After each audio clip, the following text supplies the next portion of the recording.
Good afternoon. So, ഇന്ന് നമ്മളൊരു പുതിയ സീരീസാണ്. നമ്മൾ വൊക്കാബുലറി ഓൺ അഡ്വർടൈസിംഗ് ആണ് ഇന്നത്തെ ക്ലാസ്സിൻ്റെ തീം എന്ന് പറയുന്നത്. അപ്പോൾ ഇങ്ങനത്തെ ക്വസ്റ്റ്യൻസ് ക്യൂ കാർഡ്സിൽ വരാം, വാം-അപ്പ് ക്വസ്റ്റ്യൻസിലൊക്കെ വരാം. ഈവൻ സംടൈംസ് റൈറ്റിങ്ങിലും ഇത് അഡ്വർടൈസ്മെൻറ്റ് റിലേറ്റഡ് ഉള്ള ടാസ്ക്സ് നമുക്ക് എക്സ്പെക്റ്റ് ചെയ്യാവുന്നതാണ്. അപ്പോൾ ഞാൻ കുറച്ച് types of advertisements and the words that you could use instead of using advertisement again and again and again, അതിൻ്റെ ഒരു സൊല്യൂഷനാണ് നമ്മൾ ഈ ക്ലാസ്സിൽ നമ്മളുടെ എയിം എന്ന് പറയുന്നത്. Okay, so let's begin with the words. So we are starting with TV commercial. Again, this is a very familiar word. TV commercial is the promotion of products and services using color, action, sound and sight. These are memorable and accessible to a large market. They are good to show how something works and can be persuasive. If the question is about something, or if it's about an advertisement and you wanted to say that you saw this in a TV commercial, basically a live action ഒരു commercial ഉള്ള സിറ്റുവേഷനാണ് നമ്മൾ ഇങ്ങനത്തെ ഒരു example, ഇങ്ങനത്തെ word use ചെയ്യുന്നത്. And we are all familiar with T V commercials. Mostly നമ്മൾക്ക് commercial ഇടത് മാസ്സായിട്ട് മാർക്കറ്റ് ചെയ്യാൻ വേണ്ടി ക്രിയേറ്റ് ചെയ്യുന്ന ആഡ്സിനെ നമ്മൾക്ക് ഈ കാറ്റഗറിയിൽ വരുത്താം. ഇപ്പോൾ ഒരു സെൻറ്റൻസിൻ്റെ എക്സാമ്പിൾ പറയുകയാണെങ്കിൽ, I recently saw a T V commercial for a new smartphone that caught my attention. So ഞാനൊരു സ്മാർട്ട് ഫോൺ വാങ്ങാൻ വേണ്ടി പുതിയൊരു ടി വി കമേഴ്ഷ്യൽ കണ്ടു. അപ്പം that is a way that we can express it. അങ്ങനെയാണ് നമ്മൾ T V commercial എന്നുള്ള word നമുക്ക് യൂസ് ചെയ്യാൻ പറ്റുന്നത്. Right, the next kind of advertisement is a newspaper ad. These adverts can either be national or local. They are placed in particular sections in the newspaper. ഇപ്പോൾ ന്യൂസ്പേപ്പറിലൊക്കെ നമ്മൾക്കറിയാമല്ലോ ക്ലാസിഫൈഡ്സിൻ്റെ sections ഉണ്ട്, അങ്ങനെ ആഡ്സിന് devote ചെയ്തിട്ടുള്ള pages ഉണ്ട്. അപ്പോൾ ആ രീതിയിൽ നമ്മൾക്ക് അതായിരുന്നു നമ്മളുടെ പോയിന്റ് എങ്കിൽ we could use newspaper ad. അപ്പോൾ അതിൻ്റെ ഒരു എക്സാമ്പിൾ പറയുകയാണെങ്കിൽ, I check the newspaper and for the concert I check the newspaper ad for the concert tickets and realised I had to buy them online. അപ്പോൾ ന്യൂസ് പേപ്പറിൽ നോക്കിയപ്പോഴാണ് മനസ്സിലായത് കോൺസേർട്ടിൻ്റെ ടിക്കറ്റ്സ് ആക്ച്വലി ഓൺലൈൻ ആയിരുന്നു വാങ്ങിക്കേണ്ടത് എന്നുള്ളത്. That is an example. So you could say I so this in A news paper advertisement, അല്ലെങ്കിൽ I noticed it, അല്ലെങ്കിൽ I boat it because of A news paper advertisement. അങ്ങനെ നമ്മൾക്ക് നമ്മളുടെ സെൻറ്റൻസിനെ phrase ചെയ്യാം depending upon the question. All right, so the next word is magazine ads. Again, this is very familiar. These are aimed at a specific market and interest group.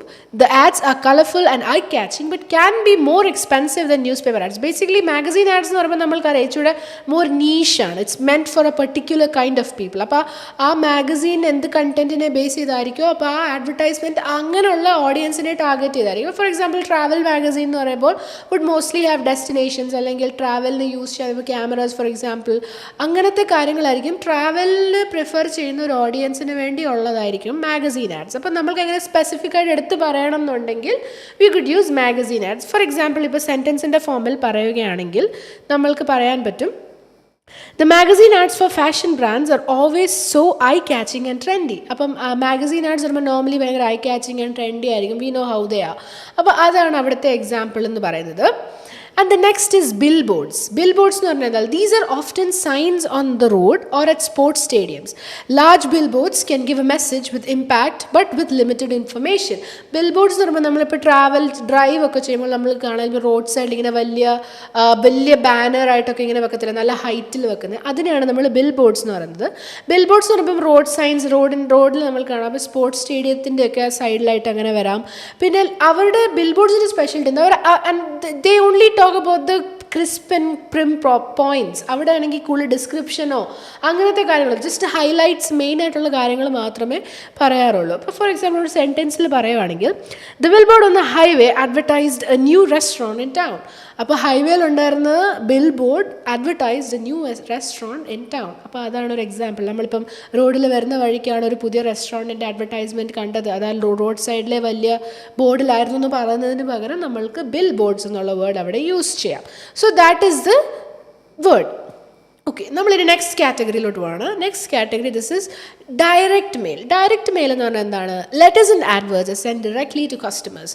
This is a direct approach with a select audience. അപ്പോൾ direct mail നമ്മൾക്ക് എപ്പോഴും കിട്ടാറുള്ളതാണ്, especially if you buy a gadget, an electronic gadget, അല്ലെങ്കിൽ car മേടിക്കുകയാണ്, അങ്ങനത്തെ purchase നടത്തുമ്പോൾ the company records are email, നമ്മളുടെ information, they'll directly send us targeted ads. അല്ലേ, ഇപ്പം okay you bought this, why don't you try to buy this with it. ചിലപ്പോൾ accessories ആയിരിക്കും, അല്ലെങ്കിൽ അതേ ബ്രാൻഡിൻ്റെ പുതിയ പ്രൊമോഷൻസ് ആയിരിക്കും. അപ്പം നമ്മൾക്കിപ്പം ടെക് റിലേറ്റഡ്, ഇപ്പം ഞാൻ എങ്ങനെയാണ് ഗാഡ്ജറ്റ്സ് വാങ്ങിയത് അല്ലെങ്കിൽ what made me buy it, അങ്ങനത്തെ കാര്യങ്ങൾ പറയാനൊക്കെ ആണെങ്കിൽ നമുക്ക് ഡയറക്റ്റ് മെയിൽ എന്നുള്ളത് വേർഡ് യൂസ് ചെയ്യാം. ഇപ്പം സെൻറ്റൻസ് ആയിട്ട് പറയുവാണെങ്കിൽ I receive a direct mail from my favourite clothing store offering a discount. അപ്പോൾ ഇവിടെ മോസ്റ്റ്ലി നമ്മൾക്ക് ക്ലോത്ത്സ് ഒക്കെ വാങ്ങുന്ന നമ്മളുടെ പല കമ്പനീസും do this kind of source of advertisement. This is how they do it. അപ്പോൾ നമ്മളുടെ ഡേറ്റ അവരുടെ കയ്യിലുണ്ട്, they will send us targeted mails. അതാണ് ഡയറക്റ്റ് മെയിലിൻ്റെ സ്പെഷ്യാലിറ്റി എന്ന് പറയുന്നത്. The next is radio advertising. This is again a very familiar word. This approach reaches a target audience and relies on them listening to a particular station. However, the message can easily be forgotten. അപ്പം radio advertising ഇപ്പോഴത്തെ ടൈംസിൽ അങ്ങനെ radio use ചെയ്യുന്ന ആൾക്കാർ വളരെ കുറവാണ്. But they are still done. That is a reality of it. അപ്പം ഇതെന്ന് പറഞ്ഞാൽ എന്താണ്, നമുക്ക് പറയാം റേഡിയോസിലൊക്കെ ഓരോ സ്റ്റേഷൻസ് ഉണ്ട്, പെർട്ടിക്കുലർ ഷോസ് ഉണ്ട്. അപ്പോൾ അതിൻ്റെ ഇടയ്ക്കാണ് ഇത് അഡ്വർടൈസ് ചെയ്യുന്നത്. സോ അവിടെ ഒരു ഓഡിയോ മാത്രമേ ഉള്ളൂ. there is only an auditory feedback. അപ്പം നമ്മൾക്ക് വിഷ്വലായിട്ടൊന്നും അവിടെ ഇല്ല. അപ്പോൾ അങ്ങനെയൊക്കെ ഉള്ളപ്പോൾ നമുക്ക് റേഡിയോ അഡ്വർടൈസിങ് എന്ന് പറയാം. ഇപ്പോൾ for example, I heard a radio ad for a local gym on my way to work. അപ്പോൾ നമ്മൾ കാറിലൊക്കെ ആണെങ്കിലും കാർ റേഡിയോ ഉള്ളു. അപ്പോൾ ട്രാവലൊക്കെ ചെയ്യുമ്പോൾ some people choose to listen to podcasts or some people might choose to listen to a radio station. അപ്പോൾ അങ്ങനെ പറയാം. So I heard it on my car radio while I was driving to work. അപ്പോൾ it was a mode of radio advertisement. അങ്ങനെ പറഞ്ഞ് നമ്മൾക്ക് നമ്മളെ സെൻറ്റൻസിനെ അവിടെ phrase ചെയ്യാൻ പറ്റും. That is the way this is used. The next is text messages. These promotions reach target audience in real time, but they have a limited number of characters in text. Again, text messages are crisp ആയിട്ടുള്ള points ആയിരിക്കും. They do not use a lot of words. നമ്മൾ പ്രോപ്പറായിട്ട് ഇപ്പം sale ആണെങ്കിൽ സെയിലിന് മാത്രമേ ഉള്ളൂ, അവിടെ നമ്മൾക്ക് എക്സ്ട്രാ ഡീറ്റെയിൽസ് അങ്ങനത്തെ കാര്യങ്ങൾ അവർ ഫോക്കസ് ചെയ്യത്തില്ല. That is text messages. Sentence ആയിട്ട് പറയുകയാണെങ്കിൽ I got A text message from my phone service provider promoting there new plan. Normally നമ്മളുടെ ഫോണിൻ്റെ സർവീസ് പ്രൊവൈഡേഴ്സ് ഒക്കെ ഉണ്ടല്ലോ, കുറേ സിമ്മിൻ്റെ കമ്പനീസൊക്കെ. They normally do this kind of advertisement, text messages through പുതിയ plans, പുതിയ premiums, ഇങ്ങനത്തെ കാര്യങ്ങളൊക്കെ നമ്മളെ ഇൻഫോം ചെയ്യുന്നത് is through text messages. That is it. Okay, next എന്ന് പറയുന്നത് ഇൻ്റർനെറ്റ് പോപ്പപ്സ്. ഇൻ്റർനെറ്റ് പോപ്പപ്സ് നമ്മൾക്ക് എല്ലാവരും സെർച്ച് ഒക്കെ ചെയ്യുമ്പോൾ ഇത് ഇടയ്ക്കിടയ്ക്കൊക്കെ വരാറുള്ളതാണ്. We are familiar. They can impact a viewer and allow them easy access to the product. However they can be annoying intrude when some even crash the system. അത് just ഒരു അതിൻ്റെ സബ്ബാണ്. മോസ്റ്റ്ലി ഇൻ്റർനെറ്റ് പോപ്പപ്സ് എന്ന് പറയുമ്പോൾ നമ്മൾ ചിലപ്പോൾ എപ്പോഴും relevant ആവണമെന്നില്ല. Internet pop-ups mostly location specific ആയിരിക്കും. ആ ലൊക്കേഷനിൽ നിയർ ബൈ ആയിട്ടുള്ള എന്തെങ്കിലും ആഡ്സ് ഉണ്ടെങ്കിൽ അതായിരിക്കും അവിടെ നമ്മൾക്ക് പോപ്പപ്പ് ആയിട്ട് വരുന്നത്. Usually show up in browsers, അങ്ങനത്തെ കാര്യങ്ങൾ. ക്ലിക്ക് ബേറ്റ് ആയിരിക്കും most of time. You know what click bait means? Click bait എന്ന് പറയുമ്പോൾ ആ തംബ്നെയിലുള്ള ഇൻഫർമേഷൻ ആയിരിക്കില്ല അവിടെ, ബട്ട് ദേൽ എന്തെങ്കിലും നമ്മളെ അട്രാക്റ്റീവ് ആയിട്ടുള്ള ഒരു കമൻറ്റോ അങ്ങനെ അല്ലെങ്കിൽ അട്രാക്റ്റീവ് ആയിട്ടുള്ള ഒരു മോട്ടോ വെച്ചിട്ട് നമ്മളെ ലൂർ ചെയ്യാൻ നോക്കും. That is internet pop-ups. Example പറയുവാണെങ്കിൽ, the internet pop-up ads were annoying, but one of them had a good offer. Sometimes you could find better offers there. അപ്പോൾ ആ internet ads ഭയങ്കര annoying ആയിരുന്നു, but sometimes you could find a good offer. അതാണ് internet pop-ups എന്ന് പറയുന്നത്. And we are moving on to the next group of words. We start with email advertising. Again, ഇത് മറ്റേ direct അഡ്വർടൈസ്മെൻറ്റിൻ്റെ ഒരു സബ്ബായിട്ട് നമ്മൾക്ക് പറയാം. Direct advertising to the customer. It is cost effective as long as the customer database is up to date. നമ്മൾക്കെല്ലാം നമ്മളെല്ലാം ഇത് അനുഭവിച്ചിട്ടുള്ളവരാണ് ഇമെയിൽ അഡ്വർടൈസിങ്. അഗൈൻ നമ്മൾ സ്പെസിഫിക് കമ്പനീസ് അല്ലെങ്കിൽ സ്പെസിഫിക് ബ്രാൻഡ്സ് അങ്ങനത്തെ കാര്യങ്ങളിലൊക്കെ പോയി ഷോപ്പ് ചെയ്ത് കഴിഞ്ഞാൽ they will keep on sending us further emails. അതാണ് ഇമെയിൽ അഡ്വർടൈസ്മെൻറ്റ് എന്ന് പറയുന്നത്. കസ്റ്റമറിൻ്റെ ഇമെയിലോട്ട് അവർ ഡയറക്റ്റ് ആയിട്ട് സെൻഡ് ചെയ്തുകൊണ്ടിരിക്കും. ആൻഡ് അഗൈൻ കസ്റ്റമറിന് റെലവൻസ് അനുസരിച്ച്, ഇപ്പോൾ വന്നൊരു കസ്റ്റമർ ആണെങ്കിൽ അതനുസരിച്ച്, ഓക്കെ ഇത് പാസ്റ്റിൽ എക്സിസ്റ്റിംഗ് കസ്റ്റമർ ആണെങ്കിൽ അതനുസരിച്ച് അങ്ങനെ അവർ അതിനെ കസ്റ്റമൈസ് ചെയ്യും depending upon the customers need. അപ്പം അതിൻ്റെ നമ്മൾക്കൊരു എക്സാമ്പിൾ പറയുവാണെങ്കിൽ നമ്മൾക്ക് പറയാൻ പറ്റും, okay the car company sent updates to us through email advertising. അപ്പം നമ്മൾക്കിപ്പം മോസ്റ്റ്ലി കാർസൊക്കെ വാങ്ങുമ്പോൾ അല്ലെങ്കിൽ ബ്രാൻഡഡ് ആയിട്ടുള്ള നമ്മൾ എന്തെങ്കിലുമൊക്കെ വാങ്ങുമ്പോഴാണ് ടാർഗറ്റഡ് ഇമെയിൽ അഡ്വർടൈസിങ് നമ്മൾക്ക് കിട്ടാറുള്ളത്. Okay, the next is flyers. Flyers are എന്താണ്? Small flyers with printed information handed out to customers face to face. They can be attractive and informative but also costly. ഇതെന്ന് പറയുമ്പോൾ നമ്മൾക്കറിയാം ചില ആൾക്കാരൊക്കെ ഇങ്ങനെ പേഴ്സണലായിട്ട് നമ്മൾക്ക് പേപ്പറിൽ പ്രിൻറ്റഡ് ആയിട്ട് കളർഫുൾ ആയിട്ടോ അല്ലെങ്കിൽ മോണോക്രോം ആയിട്ടോ നമ്മൾക്ക് തരാറുണ്ട്. ഫ്ലയേഴ്സ് എന്ന് പറയുമ്പോൾ ആ വേർഡിൽ തന്നെയുണ്ട്. Just A sheet, it's A paper which people give to us and then it could have printed information. So normally it is given face to face. കസ്റ്റമറിന് ഡയറക്റ്റ് കൊടുക്കുന്നതാണ് ഫ്ലയേഴ്സ് എന്ന് പറയുന്നത്.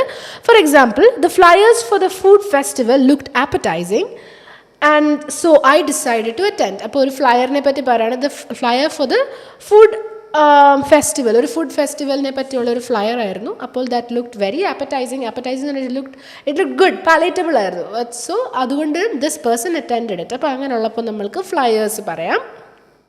Right, the next word is transit advertising. Transit advertising എന്ന് വെച്ചാൽ എന്താണ്? These are usually posters on trains, buses, taxis and underground railways. ബസ്സിലും ടാക്സീസിലും underground റെയിൽവേസിലും ഒക്കെ ട്രാൻസിറ്റ് അഡ്വർടൈസിങ് യൂസ് ചെയ്യണം. നമ്മൾക്കറിയാം, ഇപ്പോൾ നമ്മൾ പബ്ലിക്കായിട്ട് നോക്കിയാൽ ഇപ്പോൾ ഗവൺമെൻറ് വെഹിക്കിൾസിൽ അല്ലെങ്കിൽ പബ്ലിക് ട്രാൻസ്പോർട്ട്സിൽ ഒക്കെ ആണെങ്കിൽ എന്തായിരിക്കും ഒരു ഷീറ്റോ അല്ലെങ്കിൽ there my B A flex on it. So അങ്ങനെ അഡ്വർടൈസ് ചെയ്യുന്നതാണ് ട്രാൻസിറ്റ് അഡ്വർടൈസിങ്. ട്രാൻസിറ്റ് എന്ന് പറയുമ്പോൾ ഒരു മൂവ്മെൻറ്റ്, ട്രാവൽ എന്നുള്ളൊരു മീനിങ് ആണ്.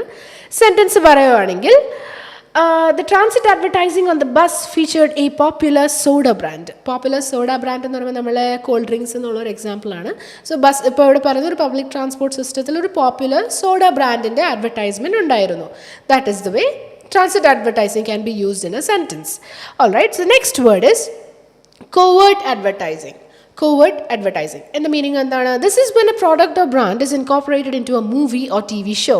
It is not commercial advertising, it is subtle advertising. For example, James Bond drives a BMW.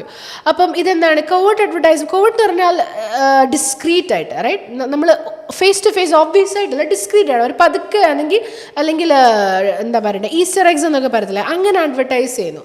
ഇതെന്ന് പറയുമ്പോൾ എന്താണ്, ഒരു മൂവിയിലോ ടി വി ഷോയിലോ ഒരു പോപ്പുലർ ഫ്രാഞ്ചൈസിയിൽ ഡയറക്റ്റ്ലി ആ പ്രോഡക്റ്റ് ഇതാണ് എന്ന് പറയാതെ മേ ബി അവർ യൂസ് ചെയ്യും ആ പ്രോഡക്റ്റ്.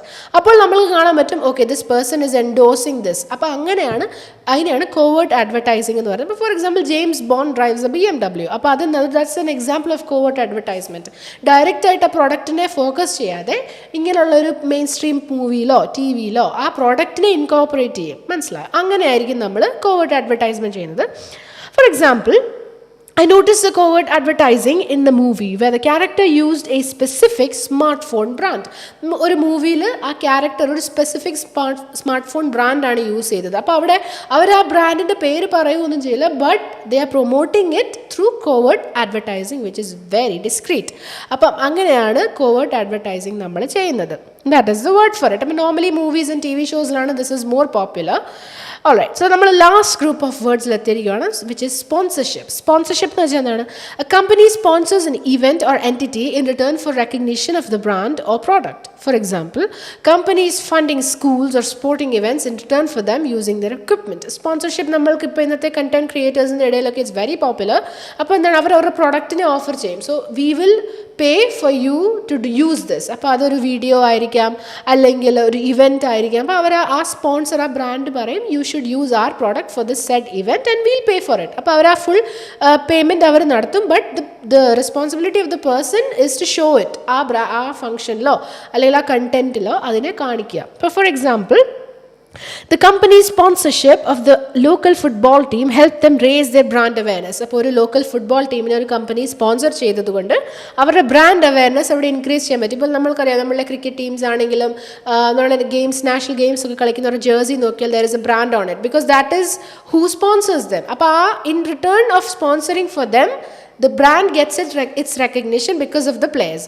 അപ്പോൾ അതാണ് പറയുന്നത്, അതാണ് സ്പോൺസർഷിപ്പിൻ്റെ ഒരു സ്പെഷ്യലിറ്റി എന്ന് പറയുന്നത്. Right, the next is telemarketing.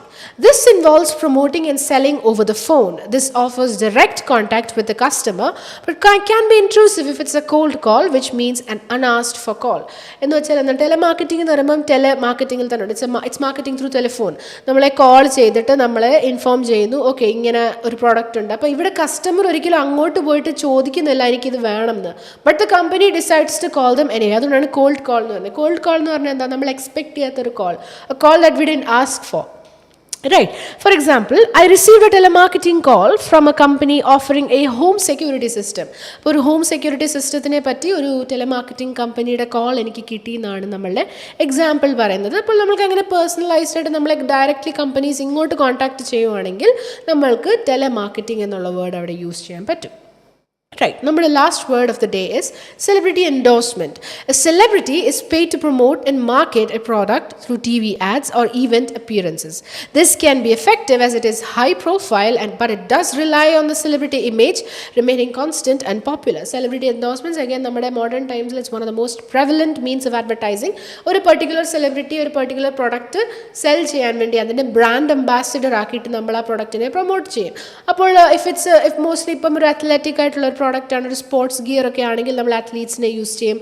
If it's may be garments അല്ലെങ്കിൽ മേക്കപ്പ് പ്രോഡക്ട്സ്, അങ്ങനത്തെ പേഴ്സണൽ വെൽബീങ്ങിനുള്ള കാര്യങ്ങളാണെങ്കിൽ ആക്ടേഴ്സ് അല്ലെങ്കിൽ അങ്ങനത്തെ പോപ്പുലർ സെലിബ്രിറ്റീസിന്. അപ്പോൾ അതിന് റെലവെൻ്റ് ആയിട്ട് ആ ഫീൽഡിൽ വർക്ക് ചെയ്യുന്ന പോപ്പുലാരിറ്റി ഉള്ള ഒരു സെലിബ്രിറ്റി ആയിരിക്കും സെലിബ്രിറ്റി എൻഡോഴ്സ്മെൻറ്റ്സിൽ അങ്ങനെ യൂസ് ചെയ്യുന്നത്.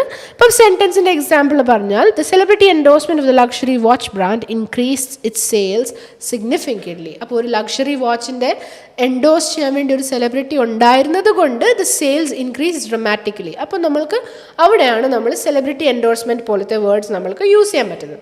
ഇനി നമ്മൾക്ക് ഇതുവരെ പറഞ്ഞ വേർഡ്സിന് നമ്മൾക്കൊന്ന് പെട്ടെന്ന് റീക്യാപ്പ് ചെയ്യാം. So we started with vocabulary on advertising and we talked about TV commercial. TV commercial എന്ന് പറയുമ്പോൾ as we said already, these are common ads that we see on the TV. It's basically color. അപ്പോൾ അവിടെ ഓഡിയോയും വിഷ്വലും ആയിട്ടുള്ള feedback കിട്ടുന്നുണ്ട്. The next is newspaper ad. Newspaper ad എന്തായിരുന്നു? These advertisements can either be national or local. നമ്മുടെ newspaper ക്ലാസിഫൈഡ്സിലൊക്കെ വരുന്ന ആഡ്സിനെ പറ്റിയാണ് നമ്മൾ പറയുന്നത്. Next was magazine ads. Magazine ads എന്ന് പറയുമ്പോൾ എന്താണ്? These are they come up in a magazine, ഒരു സ്പെസിഫിക് നീഷ് ഓഡിയൻസിന് വേണ്ടിയാണ് they are mostly marketed. The next is billboards. Billboards is important. നമ്മൾ റോഡ് സൈഡിലൊക്കെയുള്ള വലിയ വലിയ ഇതില്ലേ ബാനേഴ്സ് ഒക്കെ, ഫ്ലെക്സസ് ഒക്കെ ഇങ്ങനെ ഹൈ റൈസ് ബിൽഡിങ്സിൻ്റെ മേളിലും അങ്ങനെയൊക്കെ വെക്കും. That is called a billboard. Then next is direct mail. Direct mail നമ്മൾ പറഞ്ഞു ഡയറക്റ്റ്ലി കസ്റ്റമേഴ്സിന് കൊടുക്കുന്ന kind of male. Then we learn about radio advertising. അതെന്ന് പറയുമ്പോൾ എന്താണ്? റേഡിയോയിൽ കൂടെ റേഡിയോ ഷോയിൻ്റെ ഇടയ്ക്ക് അഡ്വർടൈസ് ചെയ്യുന്നു. Next is A text message. Text message എന്ന് പറയുമ്പോൾ they reach A larger audience. Direct SMS ആ ഒരു method of advertising. Next is internet pop-ups. Internet pop-ups എന്ന് പറയുമ്പോൾ എന്താണ്? നമ്മളുടെ ഇൻ്റർനെറ്റിൽ ഇപ്പം നമ്മൾ സെർച്ച് ചെയ്യുമ്പോൾ പെട്ടെന്ന് ആ ലോക്കൽ ഏരിയയിലുള്ള എന്തെങ്കിലും ആഡ്സ് വരുന്നു. That is internet pop-ups.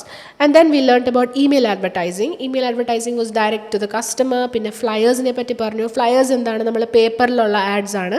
Right. Then we talked about transit advertising, അതായത് public transport, buses, trains, cars, അങ്ങനെയൊക്കെയുള്ള ടാക്സീസ്, അങ്ങനത്തെ കാര്യങ്ങളിൽ കൊടുക്കുന്ന അഡ്വർടൈസ്മെൻറ്റാണ് ട്രാൻസിറ്റ് അഡ്വർടൈസിങ് എന്ന് പറയുന്നത്. And then we learn about covert. Covert advertising എന്ന് പറഞ്ഞാൽ ഡിസ്ക്രീറ്റ് ആയിട്ടുള്ള advertising. Right in your face അല്ല, ബട്ട് ഇറ്റ്സ് ഡിസ്ക്രീറ്റ്. ആ പ്രോഡക്റ്റ് അവർ യൂസ് ചെയ്തിട്ട് സട്ടിലായിട്ട് അതിനെ അഡ്വർടൈസ് ചെയ്യുന്നു. Right. Then the next word we learn was sponsorship. Sponsorship എന്ന് വെച്ചാൽ ഒരു പർട്ടിക്കുലർ ഇവൻറ്റ് അല്ലെങ്കിൽ ഒരു എൻറ്റിറ്റിയെ ആ ബ്രാൻഡ് പറയും, we'll sponsor your event, will pay for your event, but you just have to promote our product. അങ്ങനെ പറയുമ്പോഴാണ് സ്പോൺസർഷിപ്പ് വരുന്നത്. Then we talked about telemarketing. Telemarketing എന്താണ്? This involves promoting and selling over the phone, mobile telephone marketing basically. Next is celebrity endorsement. Celebrity endorsement എന്ന് പറയുമ്പോൾ this was our last word. A particular celebrity would be asked to endorse or promote a product. അങ്ങനെയുള്ളപ്പോഴാണ് നമ്മൾ celebrity endorsement use ചെയ്യുന്നത്. അപ്പോൾ ഇന്നത്തെ സെഷനിൽ നമ്മൾ ഇത്രയുമാണ് majority of the words that you could use if a topic comes up which is related to advertising. അപ്പോൾ you could use these kind of words to tell them how you learnt of the product അല്ലെങ്കിൽ what made you buy it. അങ്ങനെയൊക്കെ ഉള്ളപ്പോൾ you could use these specific words to express your opinion. അത്രേ ഉള്ളൂ ഇതിനകത്ത് പറയാനുള്ളത്. And do not forget about using correct language and correct tense, അങ്ങനത്തെ കാര്യങ്ങളൊക്കെ ശ്രദ്ധിച്ചിട്ട് വേണം നമ്മൾ ആൻസേഴ്സ് പറയാൻ വേണ്ടി. അപ്പോൾ that is all for today and I hope you have a good week. അപ്പം let's meet next week with another group of words and അപ്പോഴത്തേക്കും ബൈ. Thank U.